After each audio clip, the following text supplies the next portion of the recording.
Loss অ্যাঞ্জেলেসে যে অবস্থা হয়েছে, লস ভেগাসে এখন সে অবস্থা হবে, আপনি লিখে রাখেন।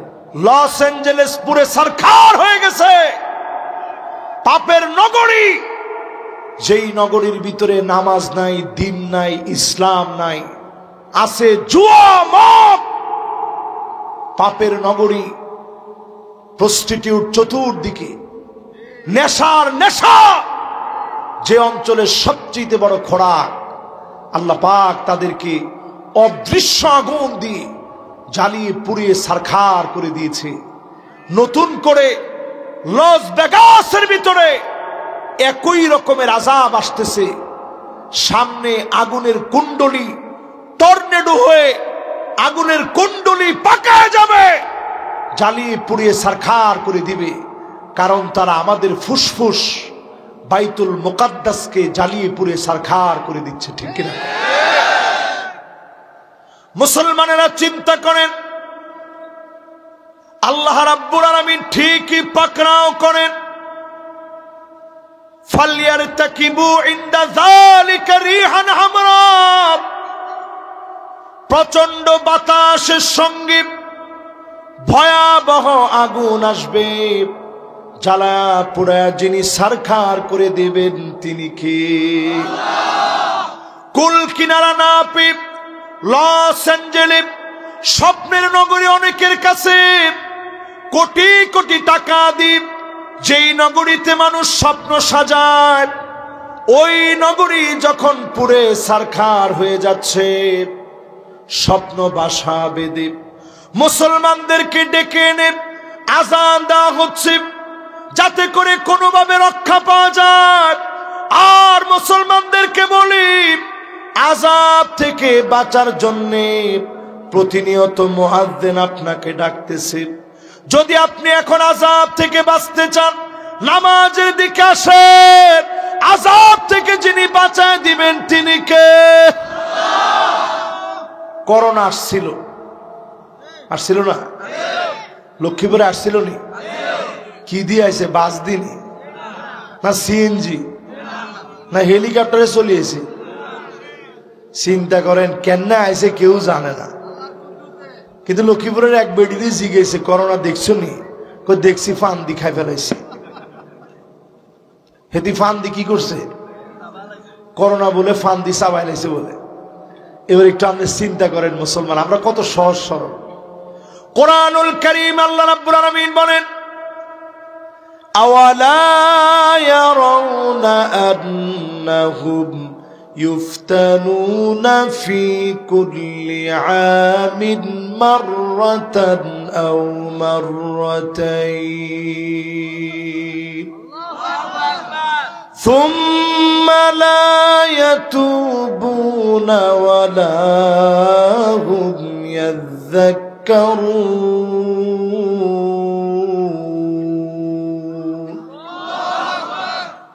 প্রত্যেকটা বছরে একবার অথবা দুইবার আল্লাহর তরফ থেকে শাস্তি আসে, আবার আমাদের কাছ থেকে শাস্তিগুলা উঠায় নেন। এরপরেও তোমরা তওবা করো না, আল্লাহর দিকে ফিরে আসো না। যেই সময় আল্লাহ দিয়েছে এই 2025 সময়গুলাকে কাজে লাগান। অবশ্যই যিনি আমাদেরকে কবুল করে নিবেন তিনি কে? ওয়ায়াউমা ইউহশারু আ'দাউল্লাহি ইলান নার,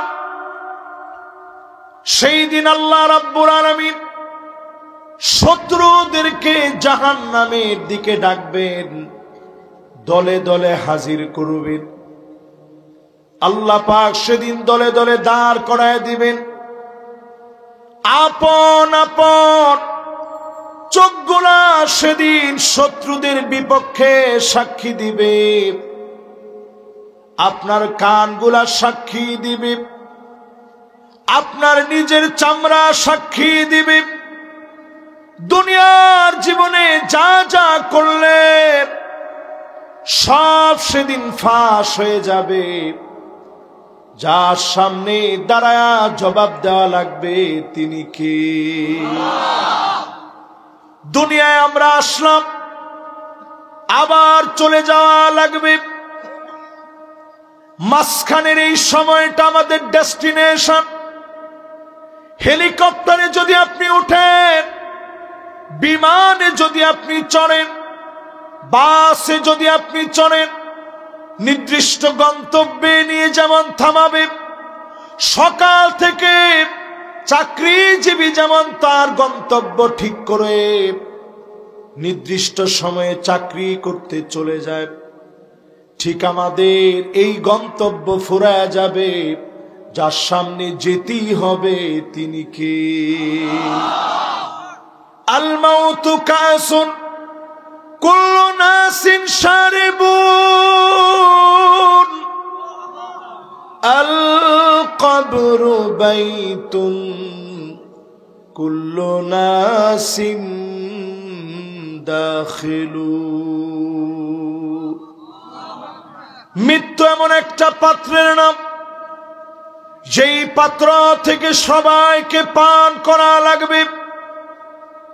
কবর এমন একটা ঘরের নাম, যেই ঘরের ভিতরে সবাইকে ঘুমানো লাগবে। হযরত আলী রাদিয়াল্লাহু তাআলা আনহু কবরের মাটিগুলা ধরে ধরে কাঁদতেন আর বলতেন, মাকানুকা তাহতা তুরাব। আলী রে, তোমার জায়গা হবে কবরের মাটির নিচে। এই মাটি তোমার সঙ্গে কেমন আচরণ করবে একমাত্র সেদিন জানা যাবে। হযরত ওসমান কবর দেখলে কাঁদতে কাঁদতে বেহুশের মতো বারবার বলতেন, আউয়ালু মানজিলিন মিন মানাজিলিল আখিরাহ। কবর হচ্ছে প্রথম ধাপ। এই ধাপে যদি কেউ পার পেয়ে যায়, যিনি ওই মানুষটাকে পার করায়া দিবেন তিনি কে? একটু হিসাব করে দেখেন, যেই লোকটা দিন জীবন পরিবর্তন করবে, মন প্রাণ উজাড় করে দিয়ে জীবন পরিবর্তনের সিদ্ধান্ত নিবে, তেমন কোন ওয়াজ লাগবে না। মান আরাদাল ওয়াজা ফাল মাউতু ইয়াকফি। আজকে থেকে আপনি জেনে নেন, আপনাকে মরে যাওয়া লাগবে। এ কথা যদি নিশ্চিতভাবে বিশ্বাস করেন, গুনাহ থেকে যিনি আপনাকে হেফাজত করবেন তিনি কে? আল্লাহ বুঝায় দিয়েছে এইভাবে। হঠাৎ একদিন তুই চলে যাবি, রাস্তা পার হতে নিছেন, হঠাৎ করে গাড়ি আসছে, কষে ব্রেক করছে। যদি ব্রেক না ধরতো আপনি ওই জায়গায় মারা যেতেন। হেফাজত করছে কে? এই জন্য মৃত্যু এত ভয়াবহ। আইনামা তাকুনু ইউদরিকুমুল মাউত ওয়ালাউ কুনতুম ফি বুরুজিম মুশাইয়াদা। যদি আপনি পাথর খণ্ড দ্বীপ, লোহা দ্বীপ, আস্তরণ বানিয়ে তার ভিতরে যদি নিজেকে বন্দি করে রাখেন, সময় মতো ডাকে সাড়া দিয়ে যার কাছে চলে যাওয়া লাগবে তিনি কে?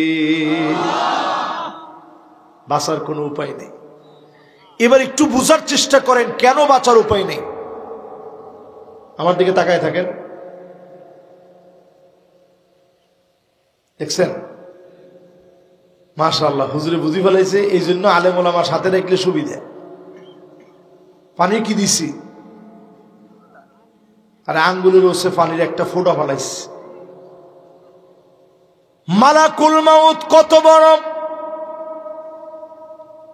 সমুদ্র, মহাসমুদ্র, আসমান আর জমিন মালাকুল মউতের সামনে কত ছোট। কামিসলি সাহান, একটা প্লেট থালা যদি আপনার সামনে নিয়ে খেতে বসেন, লোকমা তুলতে যেমন আমার আপনার কোনো কষ্ট হবে না, মালাকুল মউত 7 আকাশ আর 7 জমিনে বিচরণ করে লুকমার মতো করে জান কবজ করতে কষ্ট হয় না। আল্লাহু আকবার বলেন।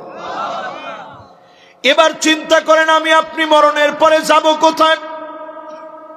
কোথায়? আওয়াজ করে বলেন আর জোরে। সেই কবরটা হবে অন্ধকার ঘর, সব বিচ্ছুর ঘর। ওই কবরের ভিতরে যাওয়ার পরে তাকায়া লোকটা লক্ষ্য করবে কে যেন তার জন্য আলো হয়ে জ্বলে আছে, অপেক্ষা করে দাঁড়ায় আছে। লোকটা সেদিন বলবে সব আত্মীয় স্বজন রেখে আসলাম, আপনজন প্রিয়জন সব রেখে আসলাম, কাউকে আনতে পারি নাই, তুমি আবার কে? আপনার নামাজ জবাব দিবে আমি তোমার নামাজ নূরুন ওয়া বুরহানুন ওয়া নাজাহ।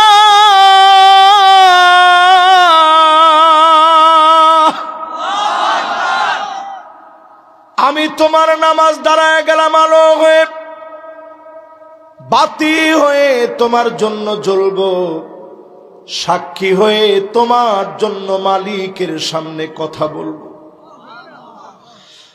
আর তোমার জন্য আজকে আল্লাহর কাছে বলবো কষ্ট করে লোকটা নামাজ পড়েছে, এজন্য যিনি তোমার গুনাহ খতা মাফ করে কবরটাকে বড় বানায় দিবেন তিনি কে?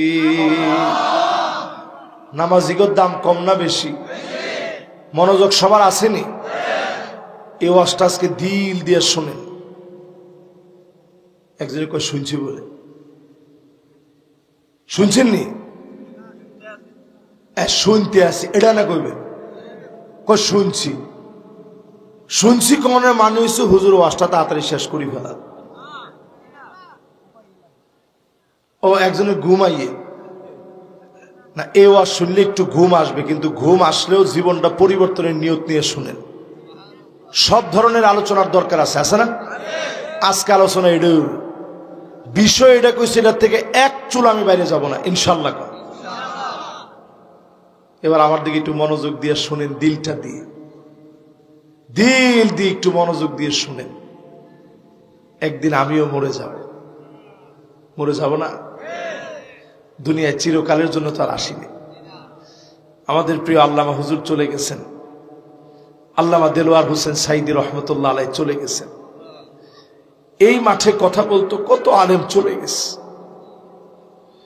একে একে আমরা মুরব্বি শূন্য হয়ে যাচ্ছি দিন দিন। বেআমল কিছু আলেম এখন আমরা অবশিষ্ট আছি, যারা সমাজের বোঝা হয়ে আছে। কথা কয় না?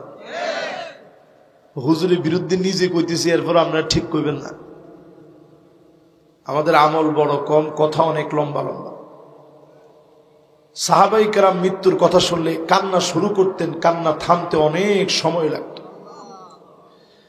কারণ সাহাবাই কেরাম নবীজির কাছ থেকে শুনতেন এই কবরের ভিতরে যেই দৃশ্যগুলা তৈরি হয়, একদিন যদি আপনাকে দেখানো যেত, নবীজি বলেন আল্লাহ তাদাফানু, দাফন কাফন ভুলে যেতাম, সব আপনি ভুলে যেতেন, দুনিয়াদারি ভুলে যেতেন, স্ত্রীর কাছে যাওয়া ভুলে যেতেন, সব আপনার কাছে অপ্রিয় লাগতো, এই সব অপ্রিয় হয়ে যেত। মৃত্যুকে যিনি আমাদের কাছ থেকে খানিকটা বুলায়ে দুনিয়ার কথা স্মরণে রেখেছেন তিনি কে? মৃত্যুর কথা যদি আপনারা পুরাপুরি ভাবে পাকড়াও করে কিচ্ছু করতে পারবেন না, শুধু মৃত্যুর কথাই কল্পনা হয়। দেখবেন ইন্তেকালের কিছুদিন আগ থেকে মানুষের ভিতরে শুরু হয়, মনে হয় আর বেশি দিন বাঁচবো না রে, মনে হয় আর বেশি দিন বাঁচবো না। যেমন হুজুর পাশে বসা আছে, ওনার শ্বশুর মাহফিলের মধ্যে পর্যন্ত বলেছেন আগামী রমজান মনে হয় পাবো না। তোমার কথা তো কয় না, আর একটু জোরে কন। আগামী রমজান মনে হয় আমি আর পাবো না। হুজুর এই কথাটাই এমন ভাবে বলছেন, আমি ওই দিন শোনার পরে আমার কাছে মনে হচ্ছিল যে আল্লাহু আকবার, হুজুর যেভাবে বলতেছে বড় মায়া লাগাই দিস। আসলে হুজুর কিন্তু আর সময়টা পায় না। ইন্তেকালের 10 দিন আগে নবীজি চলে গেলেন উহুদ পাহাড়ের কাছে। শহীদ সাহাবীরা যেই প্রান্তে শুয়ে আছে, নবীজি চলে গেলেন, ডাক দিয়ে বললেন, আসসালামু আলাইকুম দার কওমিন মুমিনিন আতাকুম মা তুআদুন গাদাম মুআজ্জালুন ওয়া ইন্না ইনশাআল্লাহু বিকুম লাহিকুন।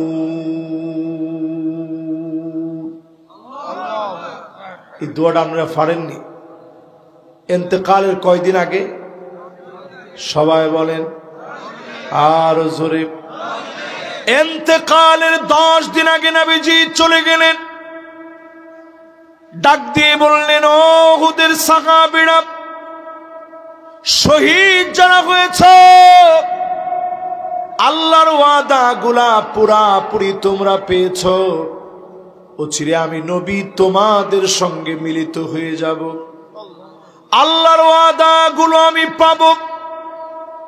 আল্লাহর নবী বিশ্ব নবী আমার ইন্তেকালের আগে সাহাবীদেরকে ডেকে বললেন, মান কানাত মিন কিবালি মাযলামা, কারো উপরে যদি কোনো অন্যায় করে থাকি, ফালইয়াক্তাস মিন্নি ক্বাবলাল কিসাস ইয়াউমাল কিয়ামা, আমার উপরে প্রতিশোধ নিয়ে নাও আল্লাহর আদালতে বিচার হওয়ার আগে।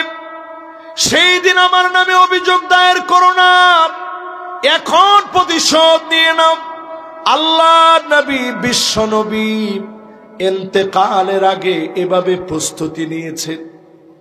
এইভাবে আল্লাহর নবী প্রস্তুতি গ্রহণ করলেন।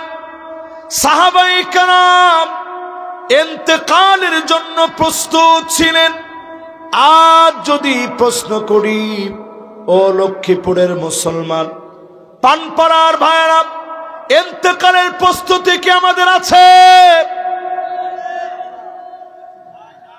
আছে? অনেকে মনে মনে চিন্তা করতেছে, আছে মানে পুরো আছে। যার নামাজ নাই তার ইন্তেকালের কোনো প্রস্তুতি। এই জন্য আল্লাহর নবী লাশ সামনে রেখে ডাক দিয়ে বলতেন, সল্লু ক্বাবলান তুসাল্লা আলাইহি, নামাজ পড়ো, নামাজ পড়ো, একদিন তোমার উপরে নামাজ দাঁড়ায় যাবে। বলেন, একদিন আমাদের উপরে কি দাঁড়ায় যাবে? ওই দিন কি চাইলে আর নামাজ পড়া যাবে? বলেন যাবে? তাহলে ইন্তেকালের পরে লাশ সামনে রেখে নবীজি বলতেন, সল্লু ক্বাবলান তুসাল্লা আলাইহি, নামাজ পড়ো, একদিন তোমার উপরে নামাজ দাঁড়ায় যাবে। জীবনে আর কোনো দিন চাইলেও নামাজ পড়তে পারবেন না। ফজরের, জোহরের, আসরের, মাগরিবের, এশার, জুমার, ঈদের নামাজ সব পড়লেন ইমামের পিছনে। একদিন আপনাকে সামনে শোয়া দিবে, আপনি লাশ হয়ে যাবেন। সেদিন চাইলেও আর নামাজ পড়তে পারবেন না। এবার একটা ফতোয়া শুনে রাখেন, বেনামাজি মদখোরের চাইতে খারাপ। আমার ঠিক তো কয় না? বেনামাজি মদখোরের চাইতে খারাপ। আওয়াজ করে বলেন ঠিক। জিনাকারের চাইতে বেনামাজি আল্লাহর কাছে নিকৃষ্ট। ঠিক কিনা? আপনার ধাক্কায় ধুক্কায় ঠিক করানো লাগলো, কিলে জানেন আমাদের সমাজের ভিতরে বেনামাজির দাম আছে। মসজিদ কমিটির সভাপতি হলো বেনামাজি কোনো অসুবিধা নাই, তোমার ঠিক কিনা কর। কিন্তু একটা লোক প্রতিদিন মদ খায়, এই লোকের মানুষে মসজিদ কমিটির সভাপতি দিত না, কিন্তু নামাজ একদিনও পড়ে না, শুধু জুমার নামাজে আসে, এইরকম লোককেও কমিটির সভাপতি বানাইতে কোনো অসুবিধা নাই। এর নাম বুঝহীনতা, ঠিক কিনা বলেন? এবার একটু চিন্তা করেন বেনামাজি কেন খারাপ? মদখোর মারা গেলে আল্লাহ এত রাগান্বিত হয় না, ফেরেশতারা এত রাগান্বিত হয় না।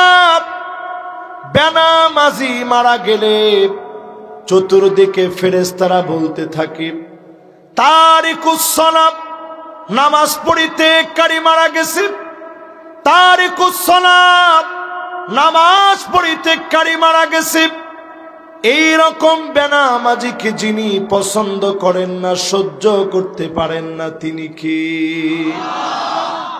এরা আল্লাহর দুশমন, এরা আল্লাহর কি? সমাজের ভিতরে এরকম লোকের সংখ্যা কম না বেশি? নবীজি বলেন, হাত্তা তুত্তাখাদাল মাসাজিদু তুরুকাম, মসজিদের ভিতরে নামাজের সংখ্যা কমবে, রাস্তা দিয়ে হেঁটে হেঁটে চলে যাবে, মাগার নামাজের দিকে মুসলমান হয়েও আসবে না। এমন মুসলমানের সংখ্যা দিন দিন এখন কমতেছে না বাড়তেছে? আল্লাহ নবী বলেন, যাহারাল আসওয়াতু ফিল মাসাজিদ, মসজিদের ভিতরে চিল্লা চিল্লি হবে, ক্ষমতার দ্বন্দ্ব শুরু হবে, মারামারি কাটাকাটি হবে, নামাজের খবর নাই, পদ পদবি নিয়ে বন্ডামি শুরু হয়ে যাবে, ঠিক কিনা বলে? মাশাআল্লাহ, এখন ঠিকটা যে জোরে হয়েছে, এরকম জোর দিয়ে হিম্মত নিয়ে আওয়াজ করে বলেন, এরকম বাটপার মুনাফিক ফাসিক মসজিদের মধ্যে দায়িত্ব পালন করে কিনা? এরপরে দেখবেন নবীজি বললেন, ইয়াতাবাগান নাসু ফিল মাসাজিদ, মসজিদে মসজিদে উচ্চ আওয়াজে খতিবকে থামা দিবে। এই রকম বেয়াদব সারা বাংলাদেশে থাকলেও লক্ষ্মীপুরের মাটিতে নাই। ইচ্ছানি কথা। মাশাআল্লাহ, একজন একের গালি দিয়ে ফেলেছে তো। এখন যে গালি দিছে এটা আরো একটা বাগায়া, একজনে তো দিছিল একটা কই, আর জানোয়ারের ভিতরে কত রকম আছে, ঠিক কিনা কন? এইবার চিন্তা করেন মুসলমান, নামাজ যেই লোকটা পড়েন না, ওই লোকটার জায়গা কোন জায়গায় হবে? ওয়া কানা মা ফিরআউনা ওয়া হামানা ওয়া কারুন ওয়া উবাই বিন খালাফ। বেনামাজি সেদিন থাকবে ফেরাউনের সাথে, কারুনের সাথে, হামানের সাথে, উবাই বিন খালাফের সঙ্গে, বেনামাজির সঙ্গে। আল্লাহ রাব্বুল আলামিন সেদিন রাগান্বিত থাকবেন, এদের সঙ্গে বন্ধুত্ব বানায়া জাহান্নামের অতল গহ্বরে যিনি নিক্ষিপ্ত করবেন তিনি কে? লাম নাকু মিনাল মুসাল্লিন, নামাজি না হওয়ার কারণে লস অ্যাঞ্জেলেসে যে অবস্থা হয়েছে, লস ভেগাসে এখন সে অবস্থা হবে, আপনি লিখে রাখেন। এখনো তো ঠিকঠুক কিছু করে। লস অ্যাঞ্জেলেস পুরে সরকার হয়ে গেছে, পাপের নগরী। যেই নগরীর ভিতরে নামাজ নাই, দিন নাই, ইসলাম নাই, আছে জুয়া, মদ, পাপের নগরী, প্রস্টিটিউট চতুর্দিকে, নেশার নেশা। যে অঞ্চলের সবচেয়ে বড় খোরাক, আল্লাহ পাক তাদেরকে অদৃশ্য আগুন দিয়ে জ্বালিয়ে পুড়িয়ে সারখার করে দিয়েছে। নতুন করে লস ভেগাসের ভিতরে একই রকমের আযাব আসতেছে। সামনে আগুনের কুণ্ডলী টর্নেডো হয়ে আগুনের কুণ্ডলী পাকায় যাবে, জ্বালিয়ে পুড়িয়ে ছারখার করে দিবে, কারণ তারা আমাদের ফুসফুস বাইতুল মুকাদ্দাসকে জ্বালিয়ে পুড়িয়ে ছারখার করে দিচ্ছে। ঠিক কিনা? মুসলমানেরা চিন্তা করেন, আল্লাহ রাব্বুল আলামিন ঠিকই পাকড়াও করেন, ফালইয়ারতাকিবু ইনদা যালিকা রিহান হামরা, প্রচন্ড বাতাসের সঙ্গে ভয়াবহ আগুন আসবে, জ্বালা পোড়া যিনি ছারখার করে দেবেন তিনি কে? কুল কিনারা না পেয়ে লস অ্যাঞ্জেলেস স্বপ্নের নগরী অনেকের কাছে কোটি কোটি টাকা দিয়ে যেই নগরীতে মানুষ স্বপ্ন সাজায়, ওই নগরী যখন পুড়ে ছারখার হয়ে যাচ্ছে, স্বপ্ন বাসা বেঁধে মুসলমানদেরকে ডেকে এনে আযান দেওয়া হচ্ছে যাতে করে কোনোভাবে রক্ষা পাওয়া যায়। আর মুসলমানদেরকে বলি, আযাব থেকে বাঁচার জন্য প্রতিনিয়ত মুয়াজ্জিন আপনাকে ডাকতেছে। যদি আপনি এখন আযাব থেকে বাঁচতে চান, নামাজের দিকে আসেন, আযাব থেকে যিনি বাঁচায় দিবেন তিনি কে? করোনা আসছিল না? লক্ষ্মীপুরে আসছিল নি? কি দিয়ে আইছে? বাস দিনি না সিএনজি না হেলিকপ্টারে চলিয়েছে? চিন্তা করেন কেন আইছে কেউ জানে না। কিন্তু লক্ষ্মীপুরের এক বেডিতে জিজ্ঞেসে, করোনা দেখছো নি? দেখছি, ফান দি খাই ফেলাইছে। হেতি ফান দি কি করছে? করোনা বলে ফান দি চাবাই লাইছে বলে। এবার একটু আপনি চিন্তা করেন মুসলমান, আমরা কত সহজ সরল।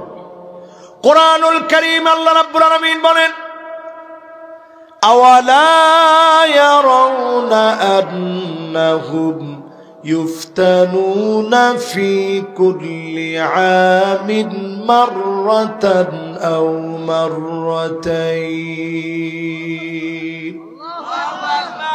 সুম্মা লা ইয়াতুবুনা ওয়ালা হুম ইয়াযাক্কারুন।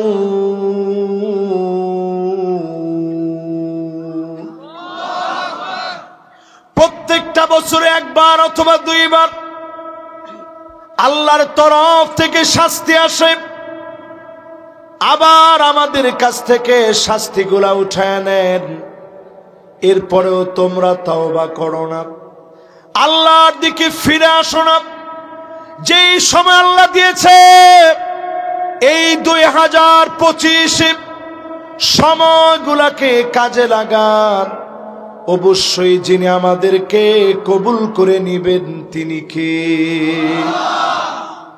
এবার একটু আপনাদেরকে মৃত্যুর প্রস্তুতি কেমনে নিব, 10টা কাজ করে মৃত্যুর প্রস্তুতি নিব। জোরে কোন কয়টা? আর জোরে জোরে হলো না। 1 নাম্বার কাজ হলো মৃত্যুর প্রস্তুতি নেওয়ার জন্য নামাজের দিকে আসেন। প্রতিনিয়ত 5 ওয়াক্ত নামাজ পড়বেন। এবার যারা আমার সামনে বসছেন, নামাজ পড়ে আল্লাহর কাছে যা চাবেন, মৃত্যুর প্রস্তুতি কয়ভাবে নিব? জোরে কোন? 10 ভাবের কয় নাম্বার গেছে?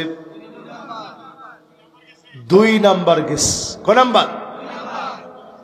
ইস্তেদাদ লিল মউত, মৌতের জন্য প্রস্তুতি নাম্বার 3। মৃত্যুর প্রস্তুতি, মাঝে মাঝে কবর জিয়ারত করবেন। জুরুহা, কবর জিয়ারত করলে আপনার কাছে মনে হবে এই কবর একদিন ঘুমানো লাগবে, মৃত্যুর কথা মনে পড়বে। কবর নিয়ে ভাববেন, মৃত্যুর কথা মনে পড়বে। আপনার দিলটা যিনি পরিবর্তন করে দিবেন তিনি কে? 3 নাম্বার প্রস্তুতি। এবার কয় নাম্বার?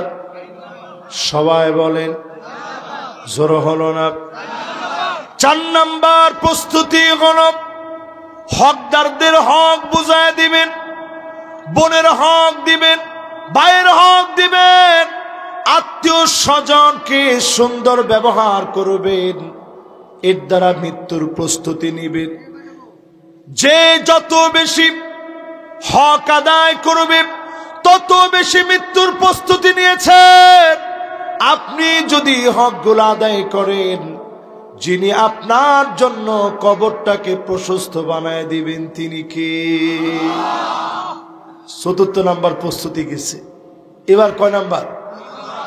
5 নাম্বার প্রস্তুতি, আইওয়াফিকাহু বিআমালিন সালিহিন ক্বাবলা মাউতিহি, মওতের আগে ভালো কাজের উপরে মৃত্যুর কামনা করবেন। বলেন আল্লাহু আকবার।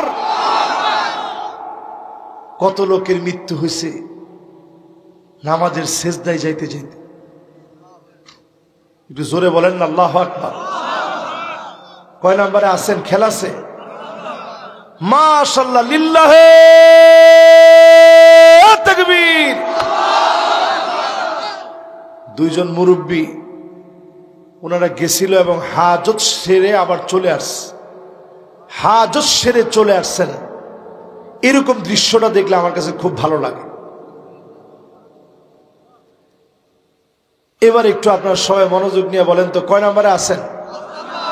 5 নাম্বারটা কি বলছিলাম? খেলাছে? মাশাআল্লাহ। হাদিসের আবার অর্থ হচ্ছে এরকম, আইওয়াফিকাহু বিআমালিন সালিহিন ক্বাবলা মাউতিহি। সিজদা দিতেছেন, এই মুহূর্তে চলে গেলেন, সিজদার ভিতরে গেলেন, সুবহানা রাব্বিয়াল আলা, ও মালিক আপনার জন্য তাসবিহ পাঠ করতেছি, আপনার বড়ত্ব ঘোষণা করছি। ঠিক সেই সময় আপনি চলে গেলেন। এমন সময়ে যদি আপনি চলে যান, বোঝা যাবে এমন মানুষ মৃত্যুর জন্য প্রস্তুত ছিল, যিনি কবুল করে নিয়েছেন তিনি কে? ফাঁসির মঞ্চে যাদেরকে বাংলাদেশে নিয়েছে, শ্রেষ্ঠ মানুষগুলোকে ফাঁসির দড়ির দিকে নিয়ে গেছে, একবারের জন্য ভীত হয় নাই। মাথা উঁচু করে বীরের বেশে তারা গিয়েছে, প্রমাণ করে দিয়েছে মৃত্যুর জন্য তারা প্রস্তুত ছিল। ঠিক কিনা বলেন? আমাদের প্রিয় আল্লামা হুজুর ঠিক মাগরিবের আগ মুহূর্তে ছবিটা ফেসবুকে ছড়ায় পড়ছে। উনি শেষ সুন্দর একটা জান্নাতি হাসি দিছে। বিশ্বাস করেন, আমি হাসিটা দেখার পরে আমি যখন মাগরিবের নামাজে যাইতেছি, আমার মনের ভিতরে বারবার এটা উঠতেছিল যে হুজুর মনে হয় আর টিকবে না, জালেমরা মনে হয় আর বাঁচতে দিবে না। মাগরিবের নামাজ পড়ে এসে আমার এই বাম দিকটায় প্রচন্ড ব্যথা অনুভব করতেছি, হঠাৎ করে খারাপ লাগতেছে। তখন আমি শুয়ে পড়লাম বিছানার মধ্যে, যে কি এরকম লাগতেছে কেন? এরপরেই দেখলাম একটার পর একটা ফোন আসতেছে। আমি সেই মুহূর্তে ফেসবুকের মধ্যে ঢুকলাম এবং সেই সময় একটা কম্পন হঠাৎ করে সবার মনের ভিতরে ভূমিকম্পের এই কম্পনটা ধাক্কা মেরে দিয়েছে। জোরে কোন আল্লাহ। ফোন ধরলাম, আল্লামা হুজুর আর নাই।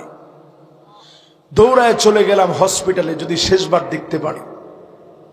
জালেমরা দেখতে দেয় নাই। মনে মনে চিন্তা হয়েছে ওনার বাসায় যাই, শেষবারের মতো একবার তো বাসায় অন্তত আনবে। আশা নিয়ে বাসায় গেছি। ফজরের আগ পর্যন্ত ওনার বাসায় ছিলাম। ওই দিন 15 আগস্টে ফজরের নামাজ পড়ছি শহীদবাগ মসজিদে। মাওলানা আব্দুল গফফার সাহেব হুজুর এখনো হায়াতে আছে, মালিবাগ মাদ্রাসার মুহাদ্দিস। উনি নিজে ফজরের নামাজ পড়া কওমি মাদ্রাসার এত বড় একজন আলেম মাওলানা আব্দুল গফফার হাফিজাহুল্লাহ, তিনি নামাজের সালামের পরে বললেন, আমরা একজন বড় আল্লামাকে হারিয়ে ফেললাম। আর আমি হারিয়ে ফেললাম আমার প্রিয় মুসল্লিকে, যিনি ফজরের নামাজেও সারা রাত কষ্ট করে মাহফিল করে ফজরের নামাজেও এসে জামাতের সাথে শরীক হতেন। সাথে সাথে তিনি বললেন, প্রিয় আল্লামা হুজুর অনেকগুলা চিঠি জেলখানা থেকে লিখছে। মাওলানা আব্দুল গফফার সাহেব হুজুর বলতেছে, আমার কাছে অনেকগুলো চিঠি লিখেছে, সময় সাপেক্ষে সব একদিন বলবো। যেই দিন আল্লাহর কসম এই কথা ফজরের নামাজের পরে আমি শুনছি, আমার কাছে মনে হচ্ছিল জালেমদের সময় একেবারেই ফুরিয়ে আসছে। জোরে বলেন আল্লাহু আকবার। আইওয়াফিকাহু বিআমালিন সালিহিন ক্বাবলা মাউতিহি, মৌতের আগে ভালো কাজ করাবেন, তারপরে যিনি কবুল করে নিবেন তিনি কে?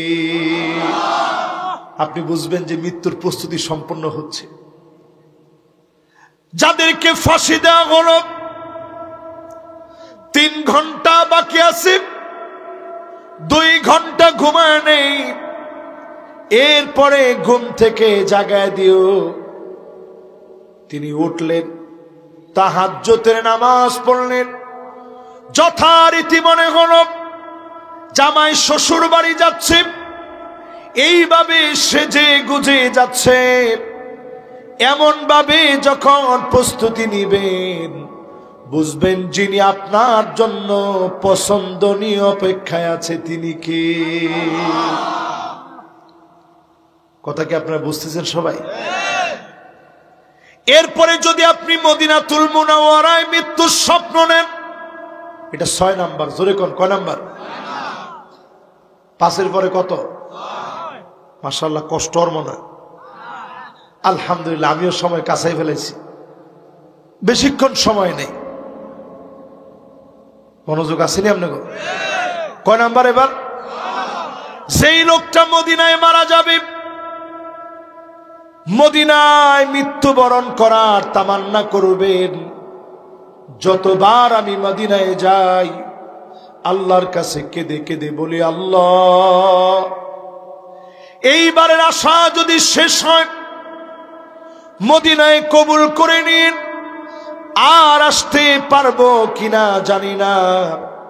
মদিনায় যে লোকটা মারা যাবে, আল্লাহর কাছে চেয়েছিল মদিনায় মৃত্যু, আল্লাহ পাক যদি কবুল করে নেন, নবীজি বলেন, আনা শাহিদুন লাহু, আমি তার জন্য সাক্ষী হয়ে দাঁড়াবো। আল্লাহ নবী যদি আপনার জন্য সাক্ষী দেন, অবশ্যই যিনি মাফ করে কবুল করবেন তিনি কে? কয় নাম্বার গেছে? 7 নম্বরে মৃত্যুর প্রস্তুতি নিবে আল্লাহর ওই গোলাম। জমিনে যারা দিন কায়েমের স্বপ্ন দেখবে, অতন্তই পহরে গুলো আল্লাহর জমিনে মৃত্যুর প্রস্তুতি নিয়েছে, ঠিক কিনা বলেন?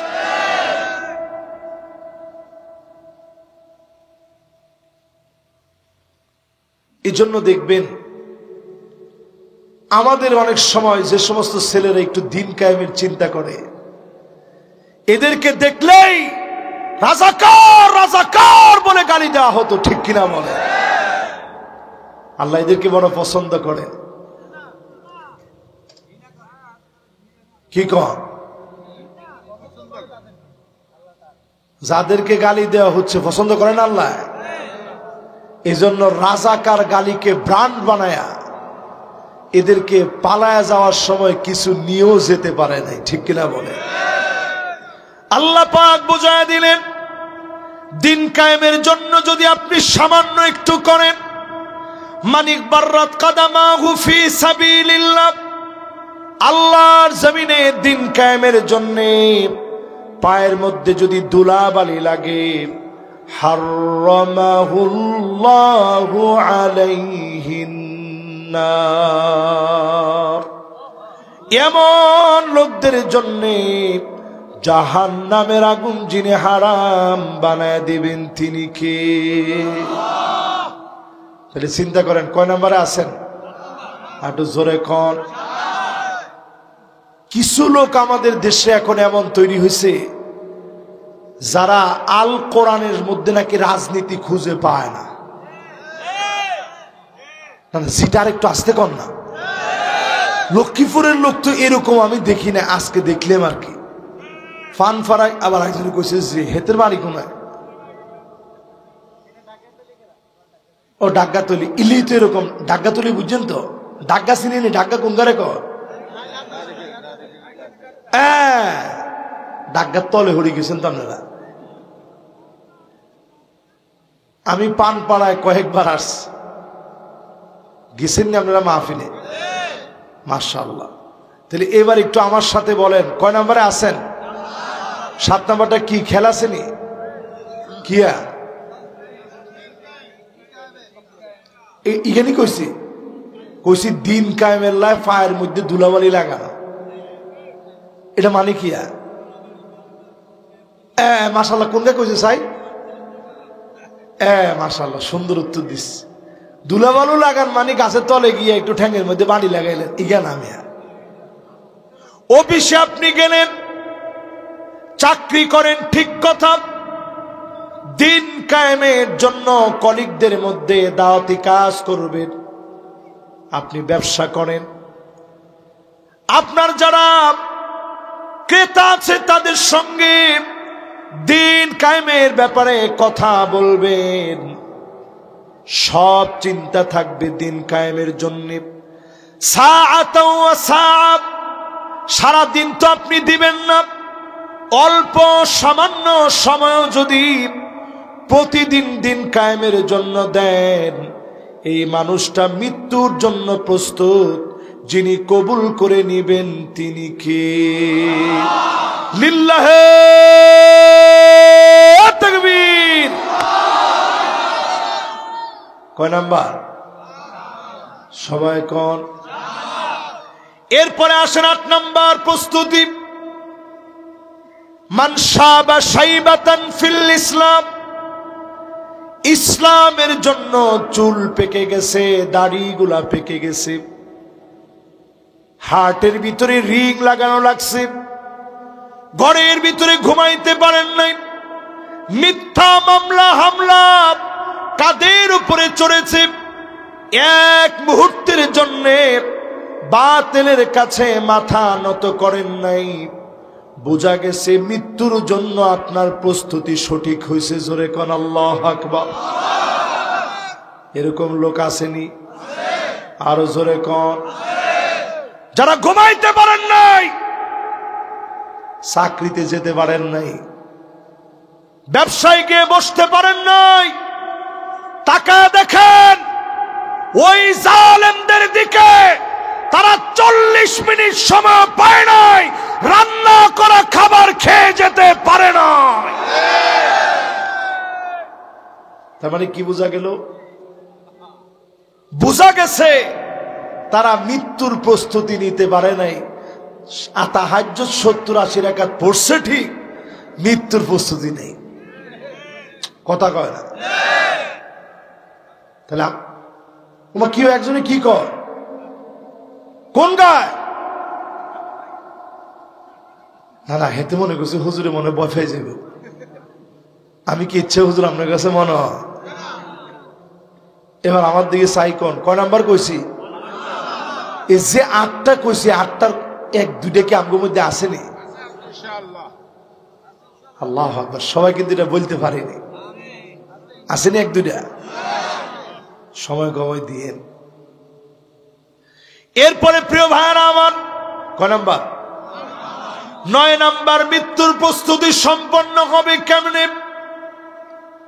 ওই লোকটা মৃত্যুর জন্য প্রস্তুত হয়ে যাবে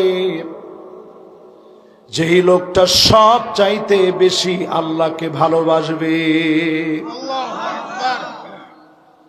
আল্লাহর হাবিব হাদিসের ভিতরে জানায় দিলেন, মান আরাদা লিকা আল্লাহ আরাদাল্লাহু লিকাহু, মান আহাব্বা লিকা আল্লাহ আহাব্বাল্লাহু লিকাহু। যেই লোকটা আল্লাহর সাথে মিলিত হওয়া, আনন্দের সঙ্গে উপভোগ করতে চায়, ওই লোকটাকেও যিনি পছন্দ করে ফেলেছেন তিনি কে? আল্লাহর প্রেম ভালোবাসা যার ভিতরে যত বেশি, সে তত তাড়াতাড়ি মারা যেতে চায়। আল্লাহ আপনার কাছে নিয়ে নেন, ঈমানের সাথে নিয়ে নেন।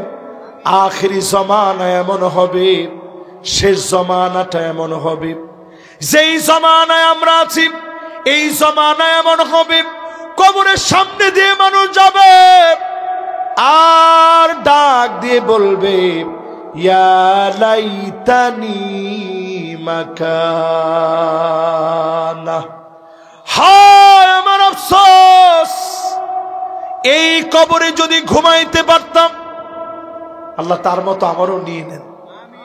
16টা বছর জুলুম নির্যাতনের শিকার হয়ে অনেকেই বলছে, আল্লাহ আর বাঁচতে চাই না, আমি যেটা দেখি নাই এমন মামলা যে আমার নামে দিয়েছে, আল্লাহ তুমি তারে দেখে নিও। ঠিক কিনা কর? জোরে বলেন।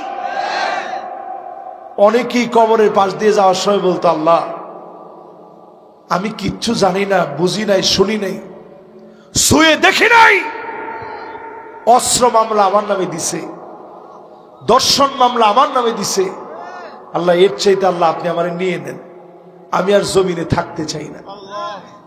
প্রিয় আল্লাহ আমার একটা বক্তব্য শুনে দেখেন, উনি ওই বক্তব্যের ভিতরে চিৎকার করে বলতেছিল, 1971 সালের কোন কাদা কোন মাটি আমার গায়ে লাগে নাই, লাগে নাই, লাগে নাই।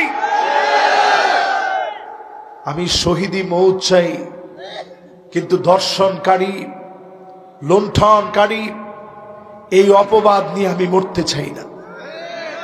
ঠিক না ভাই?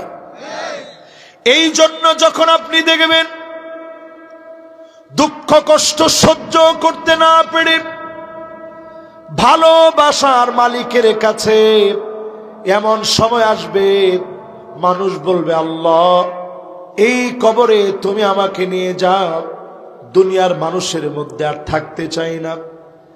আজকে বাইতুল মুকাদ্দাসের দিকে তাকায় দেখেন, গাজাবাসীর দিকে তাকায় দেখেন, লস অ্যাঞ্জেলেসে আগুন দাউ দাউ করে এমনি জ্বলে নাই। লস ভেগাসে আগুন ও চিরে আসবে। ইউরোপের ভিতরে এত বড় বড় আযাব আসতেছে, অল্প কয়েকদিনের ভিতরে একটার পর একটা নিউজ শুনবেন। কারণ যত বেশি মুসলমানদেরকে আপনারা জ্বালিয়েছেন, লিখে রাখেন অচিরেই যিনি জ্বালাবেন তিনি কে? ভারতকে বলতে চাই, বর্তমান ভূতত্ত্ববিদেরা বলছে ভারত 2 টুকরা হয়ে যাবে। ও জিয়া তো আসতেনি, হিম্মত নিয়ে বলেন মুসলমান, ভারত কয় টুকরা হবে? এটা আমাদের তথ্য না, ভূতত্ত্ববিদেরা বলছে ভারতের টেকটনিক প্লেট এমন ভাবে ফেটে 2 দিকে সরে যাচ্ছে, ভারত 2 দিকে বিভক্ত হয়ে অনেক অঞ্চল হারিয়ে ফেলবে, বড় ধরনের ভূমিকম্প হবে। আজ আমরা পরিষ্কার করে বলি, লস অ্যাঞ্জেলেসের পর, লস ভেগাসের পর ভারতের ভিতরে ভয়াবহ দিন আসবে। কারণ তারা বারবার মুসলমানের মসজিদ আর অন্তরের ভিতরে আঘাত দিয়েছে। ঠিক কিনা? এবার একটু হিসাব মিলায় দেখেন আপনারা, আমি আপনি কদ্দুর আল্লাহর দিকে এগিয়েছি, নবীর উম্মত, আল্লাহর গোলাম। আল্লাহ পাক স্বচক্ষে আযাবগুলা দেখাচ্ছে। ফালিয়ারতাকিবু ইনদা যালিকা রিহান হামারা, লাল হয়ে আগুন ছড়ায় পড়ছে। যেই শহর টাকার শহর, যেই শহর বাণিজ্যের শহর, বড় বড় হলিউডের বিল্ডিং গুলা ছায়ে রূপান্তরিত হয়ে গেছে, চাকচিক্য হারায় ফেলেছে, ঐতিহ্য মুখ থুবড়ে পড়েছে, ইতিহাস তাদেরকে ধিক্কার দিচ্ছে, সারা দুনিয়া হতবাক হয়ে গেছে। অনেকে এখন বলতেছে অন্য কেউ বাঁচাতে পারবে না, একমাত্র যিনি বাঁচাতে পারেন তিনি কে? মুসলমান, এরপরেও যদি না শুধরান, শুনে রাখেন আযাব আসবে এমন, সেই ভয়াবহ আযাবে পড়ে ঠিক হওয়ার জন্য আপ্রাণ চেষ্টা করবেন, কিন্তু সেই দিন যিনি আর কবুল করবেন না তিনি কে? বর্তমান পৃথিবীর বিজ্ঞান এও বলছে সূর্য খুব সন্নিকটে পশ্চিম দিক থেকে উঠবে। কোন দিক থেকে? এটা কিয়ামতের ছোট আলামত নামে, এটা বড় আলামত। তো বড় আলামত তো আসবে শেষে, আমরা আদৌ সেগুলা পাবো কিনা জানি না, কিন্তু বিজ্ঞান আমাদেরকে সতর্ক করতেছে, আল্লাহ বোঝা দিচ্ছে এখনো সময় আছে, নামাজের দিকে আসো। ঠিক কিনা বলেন? কয় নম্বরে ছিলেন? আওয়াজ করে বলেন। এবার কয় নাম্বার প্রস্তুতি? 10 নম্বর প্রস্তুতি। একজন কইছে আখিরি। 10 নম্বর না? মাশাআল্লাহ, আখিরি দেখি হয়েছে কিনা। মাশাআল্লাহ, লিল্লাহে তাকবীর। একেবারে আখিরি প্রস্তুতি নেন। কি নিবেন? কেনে? 10 নম্বর আখিরি প্রস্তুতি কি? মান ক্বালা লা ইলাহা ইল্লাল্লাহ দাখালাল জান্নাহ। আল্লাহর যত গোলাম দিন কায়েমের জন্য লড়বে, কষ্ট করবে, হালাল খাবে, হালাল খাবে, ন্যায় বিচারের পক্ষে সংগ্রাম করবে, চক্ষু দুইটা বন্ধ হতে দেরি হবে, কালেমা পড়তে পড়তে বন্ধ হবে, যিনি মাফ করে দিবেন তিনি কে? বিশ্বাস হয়নি? জোরে বলেন। ইন্তেকালের আগে নবীজির কপাল মুবারক ঘেমে যাচ্ছে, পানি দিয়ে বারবার চেহারা মুছতেছেন আর বলতেছেন মৃত্যুর ভিতরে আছে যন্ত্রণা। আল্লাহর নবী যদি বলে মৃত্যুর ভিতরে যন্ত্রণা আছে,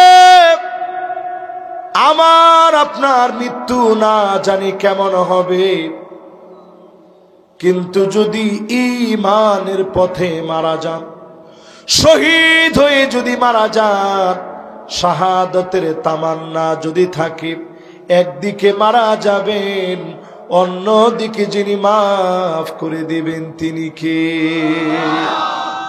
নামাজের নিয়ত কি সবার আছে ইনশাআল্লাহ? কার কার নিয়ত আছে হাত উঠা দেখায়। লিল্লাহে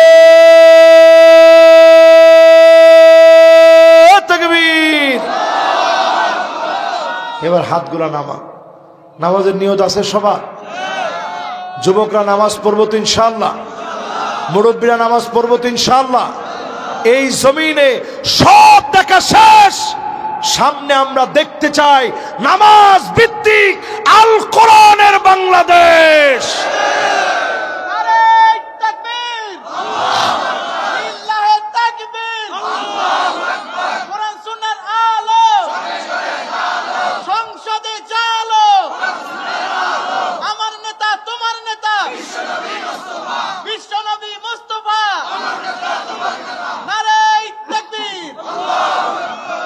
এটা আমাদের স্বপ্নে আছে তো ইনশাআল্লাহ।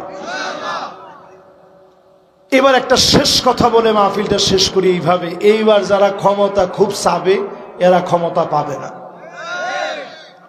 না ঠিকঠাক কইয়েন না, আসতে কম শুনি ফেলাইব তো, জোরে বলেন।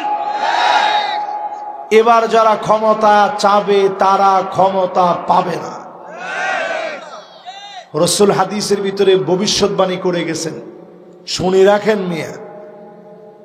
1 নাম্বার পৃথিবীতে শাসন আসবে নবুয়তের। নবী চলে গেছেন, খাতামুন নবী, আর কোন নবী পৃথিবীতে আসবে না, শেষ, সমাপ্ত হয়ে গেছে। সুম্মা তাকুনুল খিলাফা, এরপরে আসবে খিলাফত। 32 বছর 6 মাস চলছে। সুম্মা ইয়ারফাউহা আল্লাহ, আল্লাহ উঠায় নিছেন, শেষ।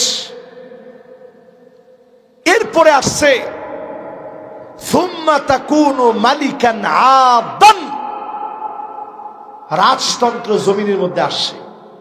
সুম্মা ইয়ারফাউহা আল্লাহ, আল্লাহ উঠায় নিছেন। 1000 বছরের ইতিহাস দেখেন। সুম্মা তাকুনু মালিকান জাবারিয়া, এরপরে আসবে স্বৈরা শাসক, যারা জুলুম করবে, নির্যাতন করবে, আলেমদেরকে বাধা দিবে, কোরআনের মাহফিল নিষিদ্ধ করবে, এদের উপরে আল্লাহর লানত আসবে, উঠায় নিবে। জালেমরা টিকতে পারবে না, পারবে না, পারবে না। ঠিকই আল্লাহ উঠায় নিছে। এরপরে শেষ, এই জমিনে লাস্ট সমাধান। যদি মুক্তির পথ চান, একমাত্র সমাধান নবীজি দিয়েছেন, সুম্মা তাকুনু খিলাফাতান আলা মানহাজি নবুওয়াতিন সুম্মা সাকাত। বাকিগুলা বইলা নবীজি বলছে আল্লাহ উঠায় নিবে, আল্লাহ উঠায় নিবে, আল্লাহ উঠায় নিবে, আল্লাহ উঠায় নিবে। 4 বারই নবীজি এক কথা বলছেন, উঠায় নিবে। 5 নাম্বার বার নবীজি বলছে আবার আসবে, কোরআনের রাজ কায়েম হবে, আবার কোরআন দিয়ে বিচার হবে।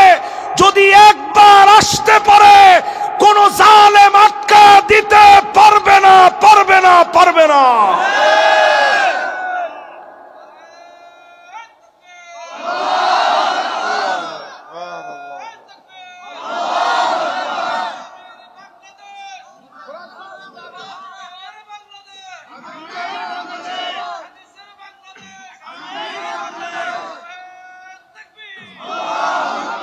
মাশাআল্লাহ, এই স্লোগানটাকে আপনারা মনের তিন্নি দিছেন না? উঠতে উঠতে অনেকে কইবেন, আরে তোর লোক কয়টা বেড়া, এখন কয়টা লোক দিয়ে ইসলামের কোনো বিজয় আসে নাই।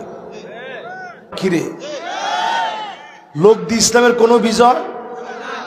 ইয়ারমুকের যুদ্ধে আমরা ছিলাম মাত্র 36,000, বিপক্ষে তারা ছিল 4,40,000। বেশি কত? আদার বেড়া, আমরা ছিলাম 36,000 আর হেতেরা ছিল 4,40,000। তাহলে কয় হাজার বেশি? আমরা যে হিসাবে লোক, এরপরে হিসাবে কেন ভুল করলেন? 4,04,000 বেশি, তারা আমাদের চাইতে 11 গুণ বেশি। এতগুলা লোক মিলে মুসলমানের 36,000 কেমন ভয় পাইছে? ওই সময় রোমক সম্রাট সবচেয়ে প্রশিক্ষিত রণতুর্যবাদক ছিল তারা। রণাঙ্গনে যারা গেলেই মানুষ ভয় পেয়ে যেত, পরাশক্তি। এরা মুসলমানের একখান চিঠি, আসলিম তাসলাম, ইসলাম গ্রহণ করো, নাইলে আমরা মুসলমানরা আসতেছি। জোরে কোন আল্লাহু আকবার। তাদের কাপড় টাপড় নষ্ট হওয়ার পালা। চীনের কাছে চিঠি লিখছে, ভাই তাড়াতাড়ি কিছু সৈন্যবাহিনী পাঠাও, খালেদ বিন ওয়ালিদ আসতেছে 36,000 নিয়ে। জোরে কোন আল্লাহু আকবার। তারা জানি কত? হেতেরা হয়েছে 4,40,000, আমরা কত? এই 36,000 কিরকম ভয় পাইছে। চীনের সম্রাট উল্টা হেতে কিরকম ছিল চিন্তা করেন। সে চিঠি লিখছে, ইন্না কাউমান লাউ আরাদু আইয়াখলা আল জাবাল লাখালাউহা। মুসলমান এমন এক জাতি, এরা যদি পাহাড়কে বলে পাহাড় তুমি তোমার জায়গা থেকে সরে যাও, পাহাড় তার জায়গা থেকে সরে যাবে। আল্লাহু আকবার। এই চিঠি লেখার পরে রোমক সম্রাটের এমনি কাপড় নষ্ট হওয়ার কারবার হয়ে গেছে আগে। এই চিঠি যখন লেখছে, এই মিয়ার তো অবস্থা খারাপ। যে কয় কি, 36,000 মুসলমান খালিদ বিন ওয়ালিদের নেতৃত্বে ইয়ার মুখে আসছে। প্রথমে যুদ্ধ করে নাই, বলছে আসলিম তাসলাম, ইসলাম গ্রহণ করো, শান্তি পাবে। আমরা যুদ্ধ করতে আসি নাই, তবে জেনে রাখো তোমার বাহিনী নিয়ে যদি আমাদেরকে আঘাত করো, আমরা কিন্তু লড়াই করব না, আমরা করব জিহাদ। জোরে করে আল্লাহু আকবার। এইখান থেকে একটা পার্থক্য স্পষ্ট হয়। মুসলমান জিহাদ করে, জিহাদ আর যুদ্ধের পার্থক্য হলো, যারা জিহাদ করার জন্য যায় তারা শাহাদাতের তামান্না নিয়ে যায়, তারা ফিরে আসতে যায় না। 200 জনকে মেরে হলেও নিজের জীবন দিয়ে দিবে, পিছপা হবে না, হবে না, হবে না। এইরকম মুজাহিদদেরকে দিয়ে দিনকে যিনি বিজয়ী বানায় দিবেন তিনি কে? এই জন্য আজকের এই মাহফিলে যতজন বসছেন সবাইকে বিনয়ের সঙ্গে বলি, আল্লাহ যেন প্রত্যেককে মৃত্যুর এবং নামাজের মধ্য দিয়ে দিন কায়েমের স্বপ্ন নিয়ে এই জমিনে প্রতিনিয়ত মৃত্যুর প্রস্তুতি গ্রহণ করে আল্লাহর জমিনকে যেন সঠিকভাবে ন্যায় বিচার কায়েম করে জমিনটাকে ইনসাফ ভুক্ত জমিন হিসাবে আল্লাহর পতাকা উড্ডীন করতে পারি, পড়ে না আমিন।